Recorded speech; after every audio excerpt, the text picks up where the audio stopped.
नमस्कार, आदाब, जय भीम, सत श्री अकाल। मैं हूँ माजिद सिद्दीकी और आप देख रहे हैं focus Hindustan news channel.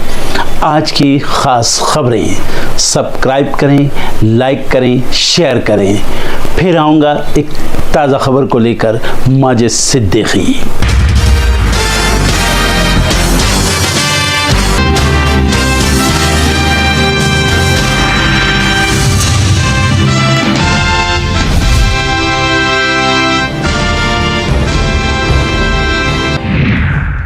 Supreme court में वक्फ कानून पर अहम सुनवाई। आज याचिका दायर कर एक्ट रद्द करने की मांग। देश भर के ईडी दफ्तरों के बाहर आज बड़ा प्रदर्शन करेगी कांग्रेस। राहुल सोनिया पर कार्रवाई से आग बबूला हुई पार्टी। महाराष्ट्र की राजनीति में बढ़ी हलचल। राज ठाकरे से मिले एकनाथ शिंदे, दोनों ने साथ में किया डिनर। बीएसपी में बैठकों का दौर जारी। बसपा सुप्रीमो मायावती लखनऊ में आज पार्टी के राज्य पदाधिकारियों के साथ करेंगी बैठक। सिद्धारमैया की बढ़ी मुश्किलें। मुडा भूमि घोटाले में कोर्ट ने दिए जांच के आदेश। कर्नाटक में जाति जनगणना का विरोध। वो कालीगारा संघ ने दी आंदोलन की चेतावनी। दिल्ली के जंतर मंतर में आज धरना देंगे बेरोजगार शिक्षक। सरकार से कर दी मांग। छत्तीसगढ़ के कोड़ा गांव नारायणपुर सीमा पर मुठभेड़ में 2 नक्सली ढेर। AK-47 बरामद। सर्च ऑपरेशन जारी। गर्मी दिखा रही तेवर। तेज हवाओं के बाद दिल्ली में फिर चलेगी लू। IMD ने जारी किया ताजा मौसम अपडेट। टैरिफ वॉर के बीच चीन पर एडवांस साइबर हमले कर रहा अमेरिका। विश्व की 2 बड़ी अर्थव्यवस्थाएं व्यापार युद्ध में उलझी। अफगानिस्तान में आया भूकंप। तेज झटकों के बाद लोग अपने घरों से बाहर निकले। जापान में बढ़ रहा आबादी संकट। जनसंख्या में लगातार 14वें वर्ष गिरावट। ट्रेड वॉर के बीच चीन का अमेरिका पर पलटवार। ड्रैगन के फैसले से उड़ी ट्रंप की नींद। पाकिस्तानी ट्रेन हाईजैक का US कनेक्शन। बलूच विद्रोहियों को लेकर पाक ने किया बड़ा खुलासा।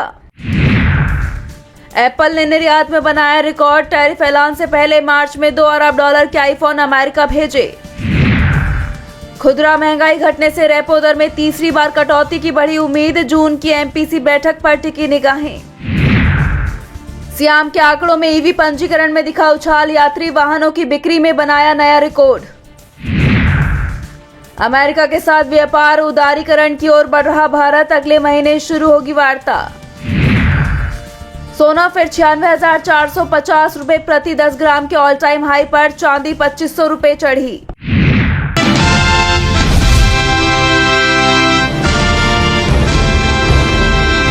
ईडी ने नेशनल हेराल्ड केस में चार्जशीट दाखिल कर दी है। ईडी ने राहुल और सोनिया के खिलाफ चार्जशीट दाखिल की है। हेराल्ड केस में मनी लॉन्ड्रिंग का आरोप है। चार्जशीट में सैम पित्रोदा का नाम भी शामिल है। कोर्ट ने इस मामले में आरोपों पर संज्ञान लेने की सुनवाई की तारीख 25 अप्रैल तय कर दी है।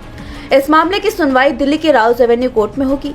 कोर्ट ने ईडी से मामले की केस डायरी भी मांगी है और अब ईडी की चार्जशीट पर कांग्रेस की प्रतिक्रिया आई है। कांग्रेस ने कहा कि कानून का गलत इस्तेमाल हो रहा है, बदले की राजनीति हो रही है। इस मामले का कांग्रेस विरोध कर रही है। देश भर में ईडी दफ्तरों के बाहर कांग्रेस की तरफ से प्रदर्शन किया जा रहा है। एक दिन पहले ही कांग्रेस नेता KC वेणुगोपाल ने इसकी जानकारी दी। उन्होंने सरकार के इस कदम की कड़ी आलोचना की और कहा कि PM मोदी और गृह मंत्री अमित शाह धमकाने का काम कर रहे हैं। पार्टी इस कदम को लेकर कड़ा विरोध जताने के लिए देश भर में ईडी ऑफिस के बाहर प्रदर्शन करेगी। आपको बता दें कि 2012 में बीजेपी नेता सुब्रमण्यम स्वामी ने सोनिया गांधी, राहुल गांधी और उनके सहयोगी कंपनियों से जुड़े लोगों के खिलाफ इस मामले की शिकायत की थी। इससे पहले सांसद प्रियंका गांधी के पति रॉबर्ट वाड्रा ईडी के ऑफिस पहुंचे, जहां उनसे गुरुग्राम के शिखोपुर लैंड घोटाले में पूछताछ की गई।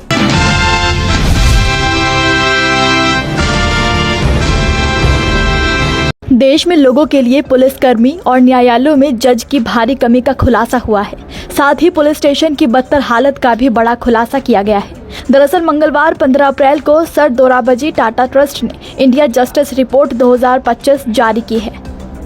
इस रिपोर्ट में देश में पुलिस, जेल, जुडिशरी और कानूनी मदद का हाल बताया गया है। इस रिपोर्ट को centre for social justice, common cause, Commonwealth human rights initiative और विधि सेंटर फॉर लीगल पॉलिसी जैसे कई संस्थानों के साथ मिलकर तैयार किया गया है।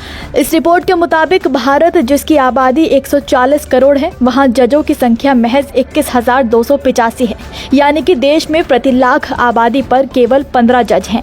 अब भी हाईकोर्ट में 33% और निचली अदालतों में 21% पद खाली हैं। 2024 के आखिरी में पेंडिंग केसों की गिनती 5 करोड़ तक पहुंच गई है। 17 बड़े राज्यों की लोअर कोर्ट्स में 25% से ज्यादा ऐसे मामले हैं जो 3 साल से पेंडिंग हैं। मार्च 2025 के जनसंख्या अनुमानों के मुताबिक देश की हर 10 लाख की आबादी पर 15 जज मौजूद हैं। 2024 के आखिर तक सिक्किम, त्रिपुरा और मेघालय को छोड़ ज्यादातर हाईकोर्ट्स में हर जज पर औसतन 1000 से ज्यादा केसों का वर्कलोड था, जबकि मध्य प्रदेश और इलाहाबाद हाईकोर्ट के हर जज पर 15,000 केसों का कार्यभार था। जिला स्तर पर हर जज पर औसतन 500 से ज्यादा मामले लंबित थे, जिनमें कर्नाटक में प्रति जज पर लगभग 1750, केरल में 3800 और यूपी में 4300 मामलों का कार्यभार था। ये 1987 में लॉ कमीशन की तरफ से सुझाए गए जजों की न्यूनतम संख्या से काफी ज्यादा कम है। तब कमीशन ने सुझाव दिया था कि 10 लाख लोगों पर कम से कम 50 जज होने चाहिए। इस लिहाज से अगर देखें तो प्रति 10 लाख लोगों पर देश में तकरीबन 35 जज कम हैं, जो काफी ज्यादा चिंताजनक है। अदालतों में बड़े पैमानों पर मामलों के लंबित होने की कई वजहों में से एक ये भी है। तो वहीं एक राहत न्यायालयों में बढ़ी महिलाओं की संख्या से मिलती है। जुडिशरी में महिलाओं की भागीदारी के मामले में लोअर कोर्ट्स में 38% जज और हाई कोर्ट्स में 14% जज महिलाएं हैं, यानी जिला न्यायालयों में महिला जजों का प्रतिनिधित्व जहां 2017 में महज 30% था, वो 2025 में 38% से भी ऊपर निकल गया है। 2018 से हाईकोर्ट में 698 जज नियुक्त हुए। इनमें 22 SC, 15 ST और 87 OBC और 23 अल्पसंख्यक समुदाय से हैं। देश के 28 में से 6 प्रदेशों की अदालतों ने अपने SC ST कोटे का कम से कम 80% तक भरा है। कर्नाटक को छोड़कर किसी भी राज्य में SC ST कोटा पूरा भरा हुआ नहीं है। तो वहीं अब बात देश में पुलिसकर्मी और पुलिस स्टेशन की जाए तो वहां भी हालात उम्मीद से काफी अनुचित दिखे। इंडिया जस्टिस रिपोर्ट 2025 के मुताबिक देश में पुलिसकर्मियों की भारी कमी है। पुलिस डिपार्टमेंट में 23% पद खाली हैं। इसका नतीजा ये है कि 2023 में 1 लाख लोगों पर सिर्फ 155 पुलिसकर्मी थे, जबकि ये संख्या 197 होनी चाहिए। 17% थानों में एक भी CCTV कैमरा नहीं है, जबकि हर थाने में 12 से 13 कैमरे होने चाहिए। वही 83% थानों में कैमरे तो हैं, लेकिन इनमें ऐसे थाने भी शामिल हैं जहां सिर्फ एक ही CCTV कैमरा है। रिपोर्ट के मुताबिक देश की पुलिस फोर्स में 17% अनुचित जाति, 12% अनुचित जनजाति और 31% अन्य पिछड़ा वर्ग से हैं। रिपोर्ट बताती है कि जेलों में कैदियों की भीड़ भी लगातार बढ़ रही है। 100 की क्षमता वाली जेल में औसतन 131 कैदी भरे गए हैं। इसके बावजूद जेल कर्मियों के 30% पद खाली पड़े हैं। भारत में करीब 20 लाख पुलिसकर्मी हैं। इनमें महिला पुलिस की संख्या 2.42 लाख है। 1000 से भी कम महिलाएं सीनियर पोजीशन यानी DG और SP जैसे पदों पर हैं। 80% महिलाएं कांस्टेबल हैं। देश में 2.42 लाख महिला पुलिसकर्मियों में से सिर्फ 960 IPS हैं, जबकि देश भर में कुल IPS ऑफिसर्स की संख्या 5047 है। देश में एक पुलिस पर 831 लोगों की सेवा का भार है। बिहार में एक पुलिस के जिम्मे 1522 लोग हैं। ओडिशा में 1298 लोगों का भार है और पश्चिम बंगाल में एक पुलिस पर 1277 लोगों का भार है। बता दें कि देश में पुलिसिंग के मामले में तेलंगाना पहले नंबर पर है और पश्चिम बंगाल आखिरी पायदान पर है। जुडिशरी के मामले में केरल टॉप पर है और पश्चिम बंगाल फिर से आखिरी नंबर पर है। इन सब के ओवरऑल रैंकिंग मामले में टॉप 5 राज्यों में एक भी बीजेपी शासित राज्य नहीं निकला। इन सब में कर्नाटक पहली रैंक के साथ 7.26 का स्कोर कवर करते हुए ओवरऑल मामले में पहले नंबर पर है। इसके अलावा जुडिशरी के मामले में केरल पहली रैंक पर, तो यूपी 17वीं और पश्चिम बंगाल सबसे पिछड़कर 18वीं रैंक पर है। कुल मिलाकर रिपोर्ट के सार में कहा जा सकता है कि देश में अब भी सुधार की बेहद जरूरत है और यूपी, बंगाल जैसे पिछड़े राज्यों को अभी भी अपने ऊपर बेहद काम करने की जरूरत है।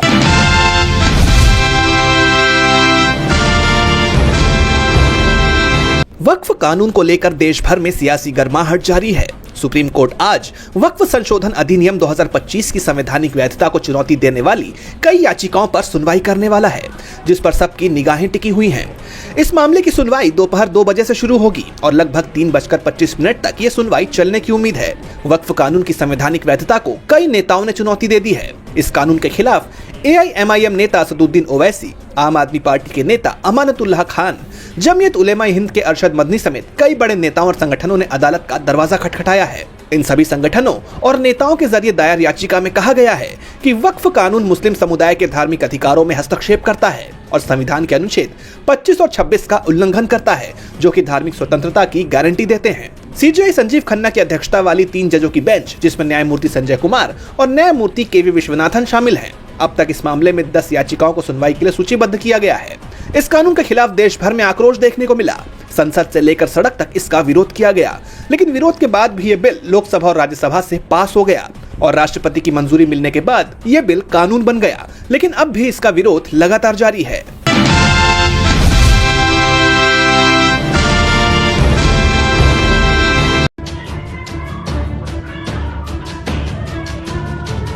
हरियाणा के नारनौल में 3 दिन पहले शहीद की विधवा के साथ सरेआम मारपीट की गई। आरोप पड़ोस में रहने वाले कुछ युवकों पर है। आरोपी घर की दीवार फांद कर अंदर घुसे, जिसका CCTV फुटेज सामने आया। इस बारे में शहीद के फौजी बेटे कृष्ण कुमार से बातचीत की गई। कृष्ण ने कहा कि उनके पिता बड़े ही निडर, देश प्रेमी और अनुशासन वाले व्यक्ति थे। दुश्मनों से आखिरी सांस तक लड़ते लड़ते वीर गति को प्राप्त हो गए। पिता की प्रेरणा से उन्होंने भी आर्मी ज्वाइन की। बता दें, 13 अप्रैल को गांव दोस्तपुर में कुछ युवकों ने शहीद खुशीराम की पत्नी प्रेम देवी से मारपीट की। इसका CCTV फुटेज सामने आया, जिसके बाद गांव में पंचायत हुई और आरोपियों का सामाजिक बहिष्कार कर दिया गया। अब गांव का कोई भी आदमी उसे किसी कार्यक्रम में नहीं बुलाएगा और न ही उसके यहाँ कार्यक्रम में जाएगा। शहीद की पत्नी अभी भी गुरुग्राम के अस्पताल में भर्ती है। पुलिस के मुताबिक गांव दोस्तपुर के रहने वाले कृष्ण कुमार ने बताया कि भारतीय सेना में वो कार्यरत हैं। उनके पिता खुशीराम यादव शहीद हुए थे। 2 दिन पहले करीब 1:30 बजे उनकी मां प्रेम देवी घर में अकेली थी। इस बीच उसका पड़ोसी और मूल रूप से राजस्थान के नीमराणा के गांव नहरेड़ा खुर्द का रहने वाला रोहित अपने 4-5 साथियों के साथ डंडे और लाठी लेकर अचानक घर में घुस आया। घर की 4 दीवारें फांदकर वो घर के अंदर आ गया। कृष्ण कुमार ने कहा कि घर के अंदर जाने के बाद उन्होंने मां के साथ दुर्व्यवहार किया, उन पर लाठी से ताबड़तोड़ हमले किए। पड़ोसी उनकी मां को घसीटते हुए घर से बाहर चौक में ले आए, वहां भी उनसे मारपीट की गई। इससे उनकी मां के पैरों में काफी चोट लगी। कृष्ण कुमार ने बताया कि पड़ोसी युवक पहले भी कई बार जान से मारने की धमकी दे चुका है। इसकी शिकायत 7 अप्रैल को थाने में दर्ज भी कराई गई थी। तब से उन्हें जान से मारने की फिराक में है, इसलिए उन्होंने घर पर CCTV कैमरे लगवाए हुए हैं, जिस पर ये पूरी वारदात कैद हो गई है। पुलिस को दी गई शिकायत में कृष्ण कुमार ने परिवार की सुरक्षा की गुहार लगाई। बता चले, लांस नायक रहे पति खुशीराम यादव ने देश के लिए अपनी जान कुर्बान कर दी। खुशीराम सेना के ऑपरेशन राइनो में शामिल होकर साल 1997 में असम के घने जंगलों में उल्फा उग्रवादियों से लड़ते रहे। उन्होंने प्राण न्यौछावर कर दिए, लेकिन सेना के हथियार लुटने नहीं दिए थे।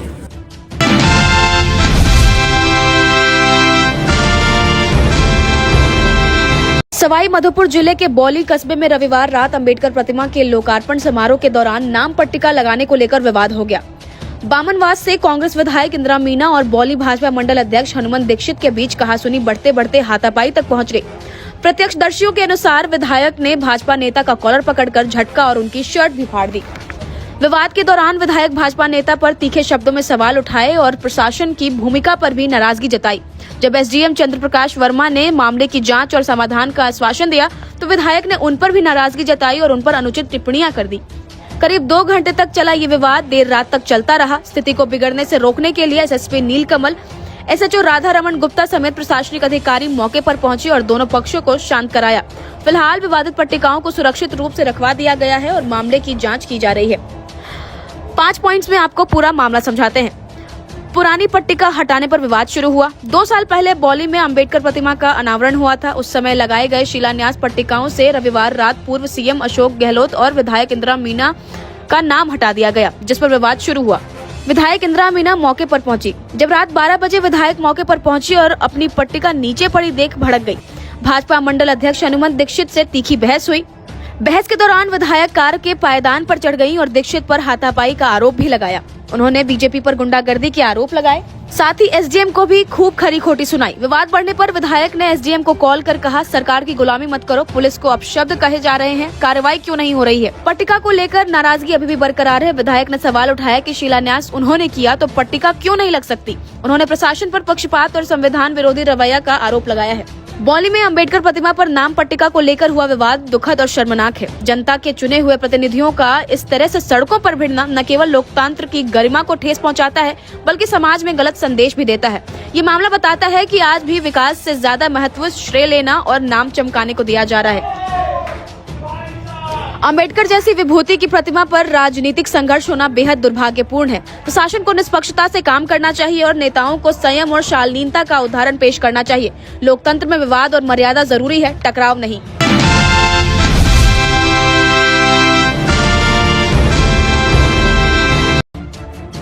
पत्नी के शव को कंधे पर लटकाए पति अस्पताल के चक्कर काटता दिखा।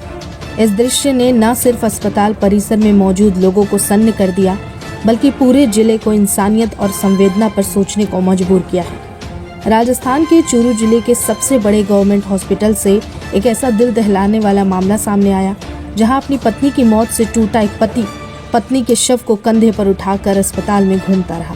आंखों में आंसू नहीं, बस खामोशी चीख रही थी। किसी ने उसे रोका तो वो गुस्साए अंदाज में बोलता रहा, मैं तो ऐसे ही ले जाऊंगा। चूरू के जिला अस्पताल में मंगलवार को एक युवक पत्नी के शव को कंधे पर लादकर 10 मिनट तक अस्पताल में घूमता रहा। अस्पताल प्रशासन ने उसे रोका तो वो और उनके परिवार वाले बहस करने लगे। अस्पताल प्रशासन और पुलिस की मनाही के बावजूद उसने कहा, मैं तो ले जाऊंगा। युवक शव को इमरजेंसी वार्ड से पार्किंग तक लाया गया। ये पूरी घटना हॉस्पिटल के सीसीटीवी कैमरे में कैद हो गई। रतनगढ़ थाने के हेड कांस्टेबल भंवर लाल ने बताया कि सेहला निवासी हरलाल की पत्नी, जिसकी उम्र 45 साल थी, झूमा देवी मंगलवार को घर में साफ सफाई कर रही थी। रसोई में पोछा लगाते समय गीला कपड़ा आटा चक्की से टच हो गया, जिससे उससे करंट लग गया। परिवार वालों ने दोपहर 1:30 बजे निजी वाहन से महिला को अस्पताल चूरू के गवर्नमेंट डीबी अस्पताल के इमरजेंसी वार्ड में पहुंचाया, जहां डॉक्टरों ने उसे मृत घोषित कर दिया। डॉक्टरों के मृत घोषित करते ही हरलाल पत्नी का शव कंधे पर डालकर ले जाने लगा। इमरजेंसी वार्ड के कर्मचारियों और अस्पताल चौकी पुलिस ने रोकने का भी प्रयास किया, लेकिन वो आक्रोशित होकर हंगामा करने लगा। 10 मिनट तक शव को कंधे पर डालकर अस्पताल परिसर में घूमता रहा और इमरजेंसी से पार्किंग तक ले गया। हरलाल के नहीं मानने पर कोतवाली पुलिस को सूचना दी गई। पुलिस ने बड़ी मुश्किल से उसे समझाया। शव को मोर्चरी में रखवाया गया। कोतवाली पुलिस ने मामले की जानकारी रतनगढ़ पुलिस को दी।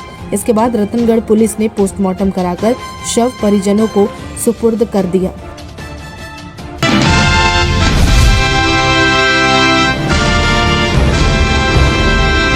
बिहार विधानसभा चुनाव के चलते दिल्ली में महागठबंधन की बैठक हुई। मल्लिकार्जुन खड़गे और राहुल गांधी ने आरजेडी नेता तेजस्वी यादव से मुलाकात की, जिसमें बिहार विधानसभा में सीट बंटवारे और सीएम फेस को लेकर चर्चा हुई। और अब खबर है कि मामला तय भी हो गया है, क्योंकि दिल्ली में हुई बैठक में सिर्फ कांग्रेस और आरजेडी के ही नेता शामिल हुए थे। अब 17 अप्रैल को पटना में महागठबंधन की बैठक होगी, जिसमें तीनों वाम दल भी शामिल होंगे और इसी बैठक में सीट बंटवारे पर मोहर लगा दी जाएगी। आरजेडी की तरफ से खबर आ रही है कि इस बार भी वो 140 से 145 सीटों पर चुनाव लड़ेगी।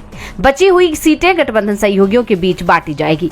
पटना में होने वाली बैठक में सीएम फेस पर भी मोहर लगाई जा सकती है। खड़गे और राहुल गांधी से मुलाकात करने के लिए तेजस्वी यादव से जब सवाल किया गया तो उन्होंने भी साफ कर दिया कि जल्दी ही इस मामले पर फैसला हो जाएगा। सीएम फेस किसे बनाया गया है, इसकी जानकारी भी जल्दी सामने आ जाएगी। बैठक के बाद कांग्रेस अध्यक्ष खड़गे ने कहा है कि इस बार बिहार में बदलाव निश्चित है। आने वाले चुनाव में भाजपा और उसके अवसरवादी ठगबंधन से बिहार को मुक्ति मिलेगी। एक तरफ महागठबंधन में सीट बंटवारे पर सहमति बनती दिख रही है, तो दूसरी तरफ एनडीए में घमासान मचा हुआ है। जेडीयू ने सीएम पद को लेकर बीजेपी पर दबाव बढ़ा दिया है, तो बीजेपी इस मामले को लगातार टालने की कोशिश कर रही है। इसके साथ ही सीट बंटवारे को लेकर भी एनडीए में पेच फंसना तय है। ऐसे में ये माना जा रहा है कि इस महीने जहां महागठबंधन में सीटों का बंटवारा भी हो जाएगा, तो वहीं एनडीए में इसे लेकर टूट भी हो सकती है।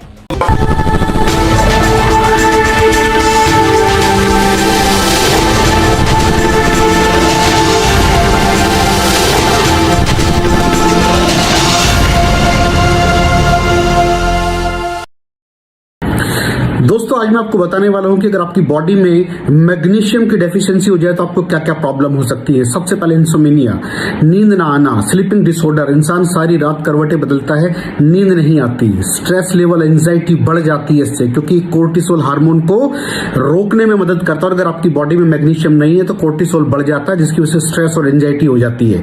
मूड स्विंग्स, इंसान को पता नहीं चलता उसके मूड स्विंग्स होते हैं, थोड़ी थोड़ी देर में गुस्सा आना, थोड़ी थोड़ी देर में चिड़चिड़ापन होना, क्योंकि ये सेरोटोनिन हार्मोन को बढ़ने में मदद करता है। अगर आपकी बॉडी में less magnesium is equal to less serotonin, और सेरोटोनिन हैप्पीनेस का हार्मोन है। अलावा इसके ये फटीग को भी कम करता था। अगर आपकी बॉडी में मिनरल डेफिशिएट है, अगर आपकी बॉडी में मैग्नीशियम नहीं है तो आपको थकावट बहुत जल्दी फील होगी, जरा सा काम करती है आपकी बॉडी थक जाएगी।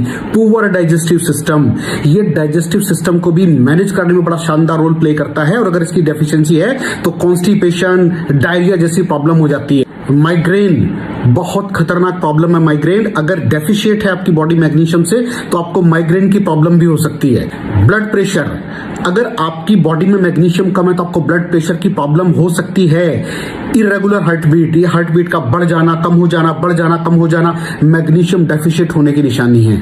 ऑस्टियोपोरोसिस, बोन हेल्थ वीक हो जाती है, क्योंकि आपकी बॉडी का 60% जो मैग्नीशियम है वो आपकी बोन्स के अंदर होता है। अगर आप बाहर से मैग्नीशियम नहीं ले रहे हैं तो आपकी बॉडी जो है वो हड्डियों में से लेना शुरू कर देती है, जिसकी वजह से ऑस्टियोपोरोसिस की प्रॉब्लम भी हो सकती है, आपकी हड्डियां कमजोर हो जाती हैं। और मसल क्रैम्पिंग, मसल क्रैम्प, नस पे नस का चढ़ जाना, मसल्स पे अकड़ जाना, बिल्कुल चलना मुश्किल हो जाता है। तो मसल क्रैम्पिंग भी तभी होती है जब आपकी बॉडी में मैग्नीशियम की डेफिशिएंसी हो। और दोस्त, हमारे यहाँ 90% से ज्यादा लोग मैग्नीशियम डेफिशिएंसी के शिकार हैं। कहां से मिलेगा मैग्नीशियम, कितनी मात्रा में लें, किस क्वालिटी का लें? तो उसका जवाब है वेस्टीज प्राइम CMD। इसके अंदर आपको भरपूर मात्रा में मैग्नीशियम मिलेगा, आपकी सारी प्रॉब्लम सॉल्व हो जाएगी। Thank you so much. दर्शकों, देख लिया आपने हमारे वीडियो को। हमें खुशी होगी कि आपने हमारे न्यूज़ को लाइक किया और दूसरों को शेयर किया।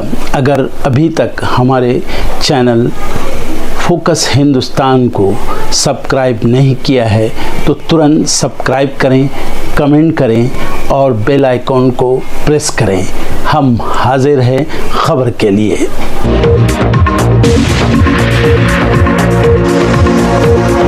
Thank you.